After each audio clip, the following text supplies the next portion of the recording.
ओम नमो नारायण। ओम नमो नारायण। विज्ञान के माध्यम से श्रवण करने वाले सभी श्रोताओं को ओम नमो नारायण। और आज के सत्संग में हम अपने विज्ञान के माध्यम से श्रवण करने वाले सभी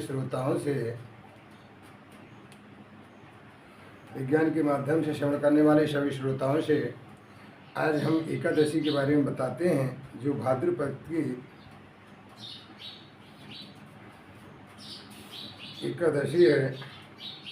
भाद्रपद की कृष्णा अजा एकादशी कहते हैं इसको। ये अजा एकादशी का जो व्रत है, इसके नियम और इसका महत्व क्या है, इसके बारे में हम आपको बताते हैं।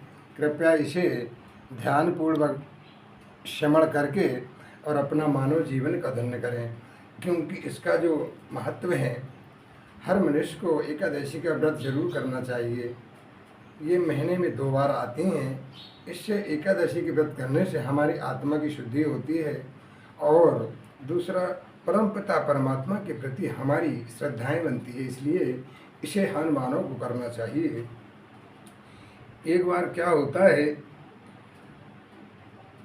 युधिष्ठिर बोले, हे महाभगवान, आज कृपा कर भाद्रपद एकादशी का वर्णन कीजिए। भगवान बोले, हे युधिष्ठिर, इस एकादशी का व्रत करने से सब पाप छूटकर दूर हो जाते हैं और अंत में सद्गति को प्राप्त होता है। जो मनुष्य इस एकादशी का व्रत करता है वो सद्गति को प्राप्त होता है।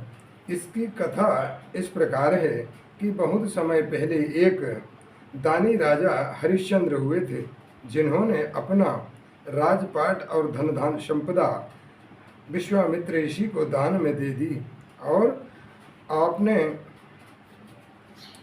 आपने चंडाल के घर की नौकरी की थी। उस समय शमशान भूमि की तरह गौतम आ गए। राजा ने ऋषि को प्रणाम किया।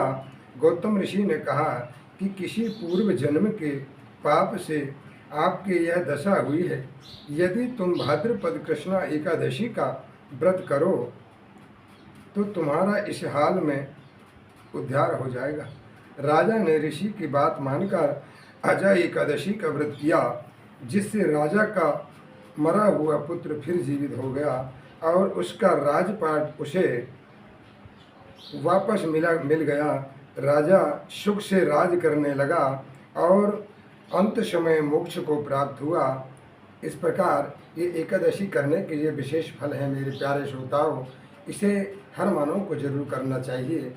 जितने पूजा पाठ भजन संध्या वंदन जिस सब मनुष्य के लिए हैं और मनुष्य का परम कर्तव्य है, क्योंकि मनुष्य जन्म जब मिला है तभी भगवान से आपने वादा किया था कि बड़े भाग मानव तन पावा, सुर दुर्लभ शब्द ग्रंथ गावा। सभी ग्रंथ यही कह रहे हैं कि बड़े भाग से मनुष्य का शरीर मिला है और मनुष्य शरीर मिलने के बाद हम इसका कल्याण नहीं करेंगे तो बोलो इसको क्या होगा। इसलिए सभी मानव का परम कर्तव्य है। क्योंकि जब आप गर्भ में थे, माँ के पेट में, तो गर्भ में उल्टे लटके थे और आपने भगवान से यह वादा किया था कि हे प्रभु, मुझे इस नरक से बाहर निकाल दे, मैं तेरा भजन करूँगा। और भगवान कहते हैं, मैं तुझे जानता हूँ, तू जाने के बाद सब भूल जाया करेगा। क्योंकि रामायण जी में लिखा है कि भूमि परावा डाबर पानी, चलत जीव माया लिपटानी। जैसे जन्म होता है वह माया में लिपट जाता है और फिर सारे भगवान से जो वादा करता है उन्हें सब भूल जाता है। इसलिए हम आपको बताते हैं कि मनुष्य का क्या कर्तव्य है।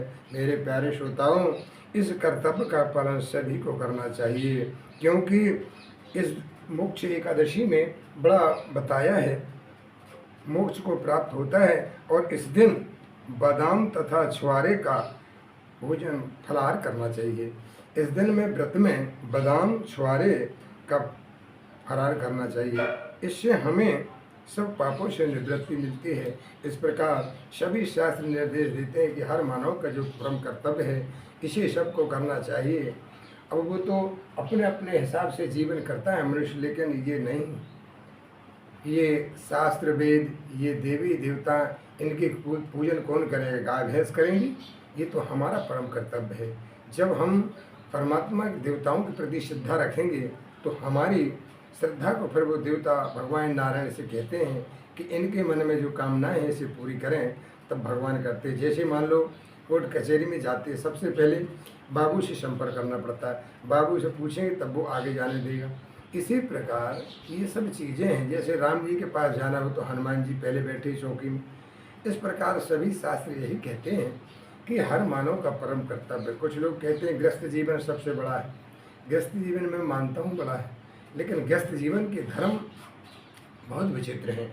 इन्हें सबको आदमी अगर नियम से पालन करे तब गृहस्थ जीवन बड़ा है। गृहस्थ जीवन ऐसे में बड़ा नहीं है कि अपना कोई कुछ भी करे, उसे कोई लेना देना नहीं है, किसी से कोई मतलब नहीं, खाए पिए मौज मस्ती करे और बस आराम करे। ये गृहस्थ जीवन का धर्म नहीं है।